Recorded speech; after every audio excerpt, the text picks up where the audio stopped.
नमस्कार, मेरा नाम है राज के वर्मा और आप देख रहे हैं राष्ट्र टीवी। क्या गोवा में प्रॉपर्टी खरीदकर आप फंस सकते हैं?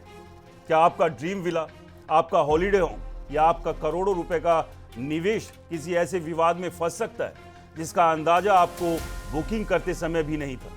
और सबसे बड़ा सवाल, क्या गोवा में इस समय सिर्फ जमीन नहीं बल्कि जमीन को लेकर एक बड़ी लड़ाई चल रही है?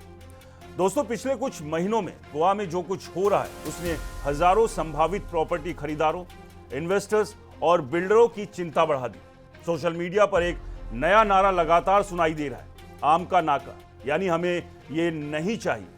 लेकिन आखिर गोवा के लोग किस चीज का विरोध कर रहे हैं? क्या वो विकास के खिलाफ, क्या वो नए प्रोजेक्ट्स के खिलाफ है, या फिर कहानी कुछ और है? जरा सोचिए, अगर आपने करोड़ों रुपए देकर गोवा में एक प्लॉट या फ्लैट खरीद लिया और कुछ साल बाद पता चला कि जिस जमीन पर प्रोजेक्ट बना है उसकी मंजूरी ही विवादों में है, उस पर कोर्ट केस चल रहा है, स्थानीय लोग विरोध कर रहे हैं और सरकार बदलते ही नियम बदल सकता है, क्या तब आपका निवेश सुरक्षित रहेगा? यही वजह है कि आज का ये वीडियो सिर्फ गोवा वालों के लिए नहीं बल्कि उन सभी लोगों के लिए है जो गोवा में प्रॉपर्टी खरीदने का सपना देख रहे हैं। क्योंकि इस समय गोवा के कई इलाकों में जमीन, पर्यावरण, स्थानीय अधिकार और रियल एस्टेट के बीच टकराव खुलकर सामने आ चुका है। सबसे पहले बात करते हैं कारापुर सरवण की। नॉर्थ गोवा के इस इलाके में द हाउस ऑफ अभिनंदन लोधा के हाउसिंग प्रोजेक्ट को लेकर पिछले कई महीनों से विरोध प्रदर्शन चल रहा है। अलग अलग मीडिया रिपोर्ट्स के अनुसार यह प्रस्तावित प्रोजेक्ट लगभग 5.5 लाख वर्ग मीटर क्षेत्र में फैला हुआ है। स्थानीय लोगों का आरोप है कि इतना बड़ा प्रोजेक्ट आने से गांव का पर्यावरण, वाटर रिसोर्सेज, खेती और बुनियादी सुविधाएं प्रभावित होगी। ग्रामीण लगातार धरना प्रदर्शन कर रहे हैं, पंचायत के बाहर प्रदर्शन हुए, कई बार सरकारी दफ्तरों तक मार्च निकाले गए और यहां तक कि कुछ प्रदर्शनकारियों को हिरासत में भी लिया गया। गांव वालों की मांग साफ है, प्रोजेक्ट रद्द करो। स्थानीय लोगों का कहना है कि इतने बड़े प्रोजेक्ट से गांव की पानी और बिजली व्यवस्था पर दबाव बढ़ेगा। कुछ ग्रामीणों का दावा है कि यह इलाका पहले से ही पानी की कमी झेल रहा है और नई आबादी आने से समस्या और बढ़ सकती है।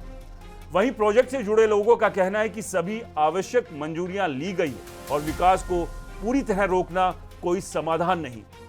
यही वो जगह है जहां विवाद और गहरा हो जाता है। एक पक्ष विकास की बात करता है, दूसरा पक्ष पर्यावरण और स्थानीय संसाधनों की रक्षा की। अब आते हैं सालीगांव पर। सालीगांव गोवा के सबसे चर्चित और तेजी से डेवलप होते इलाकों में से एक माना जाता है। यहां भी प्रस्तावित फ्लैट और स्विमिंग पूल प्रोजेक्ट को लेकर स्थानीय लोगों ने पंचायत के बाहर प्रदर्शन किया। प्रदर्शनकारियों का आरोप है कि जिस प्रकार बड़े बड़े प्रोजेक्ट गांव के भीतर लाए जा रहे हैं उससे स्थानीय संस्कृति, ट्रैफिक, जल संसाधन और पारंपरिक जीवन शैली प्रभावित हो सकती है। प्रदर्शन के दौरान लोगों ने प्रोजेक्ट की मंजूरियों पर भी सवाल उठाए और मांग की कि परियोजना की पूरी जांच हो। हालांकि प्रोजेक्ट से जुड़े पक्षों का कहना है कि यदि सभी वैधानिक मंजूरियां प्राप्त है तो विकास कार्यों को रोका नहीं जाना चाहिए। यही वजह है कि आज गोवा में विकास बनाम संरक्षण की बहस पहले से कहीं ज्यादा तेज हो चुकी है। और इसके बाद बात करते हैं कोलवा की। कोलवा में भी विला के एक प्रोजेक्ट को लेकर वहां के लोग लगातार प्रदर्शन कर रहे हैं। यहां पर भी वही मांगे दोहराई जा रही कि हमारी संस्कृति बदलेगी, हमारा पानी, बिजली, उसके ऊपर दबाव आएगा। लेकिन दोस्तों, इस पूरे विवाद के केंद्र में सिर्फ एक बिल्डर प्रोजेक्ट नहीं बल्कि एक कानून भी है जिसका नाम है सेक्शन 39A। यही वो प्रावधान है जिसके खिलाफ गोवा में बड़े स्तर पर आंदोलन हुए। मीडिया रिपोर्ट के अनुसार section 39A Goa town and country planning act का एक ऐसा प्रावधान है, कुछ परिस्थितियों में लैंड यूज कन्वर्जन की अनुमति देता है। विरोध करने वालों का आरोप है कि इस प्रावधान का इस्तेमाल हरित क्षेत्रों, कृषि भूमि या दूसरे संवेदनशील इलाकों को सेटलमेंट जोन में बदलने के लिए किया जा रहा है। वहीं सरकार और समर्थकों का तर्क है कि विकास के लिए कानूनी प्रक्रिया के तहत बदलाव आवश्यक होते हैं।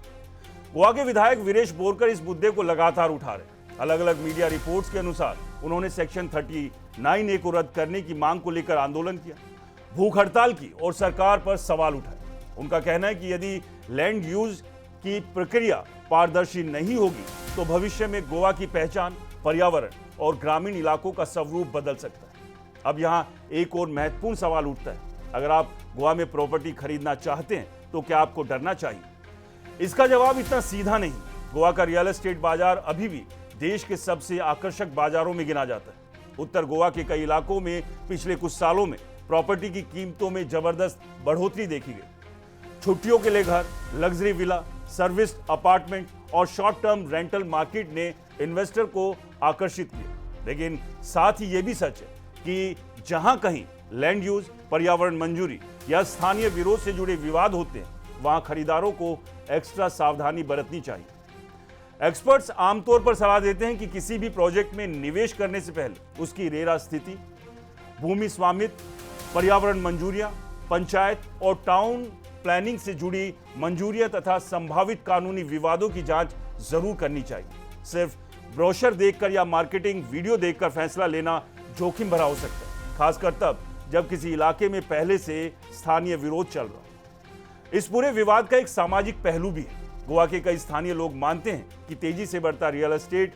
विकास उनकी संस्कृति, भाषा और संसाधनों पर दबाव डाल रहे हैं। दूसरी तरफ इन्वेस्टर्स और डेवलपर कहते हैं कि विकास, रोजगार और बुनियादी ढांचे के विस्तार के लिए इन्वेस्टमेंट जरूरी है। यही कारण है कि आज गोवा सिर्फ टूरिज्म और बीच की वजह से चर्चा में नहीं, बल्कि जमीन और विकास की राजनीति की वजह से भी सुर्खियों में। तो आखिर में निष्कर्ष क्या है? क्या गोवा में प्रॉपर्टी खरीदना गलत है? बिल्कुल नहीं। क्या गोवा में हर प्रोजेक्ट विवादित है? बिल्कुल नहीं। लेकिन क्या बिना जांच पड़ताल के निवेश करना खतरनाक हो सकता है? इसका जवाब है हाँ, क्योंकि कारापुर, सरवट, सालीगांव और कोलवा तक और सेक्शन 39A से लेकर लैंड यूज तक गोवा इस समय एक ऐसे मोड़ पर खड़ा है जहां विकास और संरक्षण की लड़ाई खुलकर सामने आ चुकी है। इसलिए अगर आप गोवा में घर खरीदने, प्लॉट लेने या इन्वेस्टमेंट करने की योजना बना रहे हैं तो सिर्फ समुद्र का दृश्य मत देखिए, उस जमीन का कानूनी और सामाजिक इतिहास भी देखिए, क्योंकि कभी कभी सबसे खूबसूरत दिखने वाली प्रॉपर्टी के पीछे सबसे बड़ा विवाद छिपा होता है। और यही सवाल आज हजारों निवेशकों के सामने खड़ा है। क्या गोवा में आपका ड्रीम होम सचमुच सुरक्षित है? और सबसे बड़ा सवाल ये कि क्या ड्रीम होम्स के लिए दनादन गोवा के अंदर कंक्रीट के जंगल खड़े कर देना सही होगा? कमेंट कर अपनी राय जरूर दीजिएगा। नमस्कार।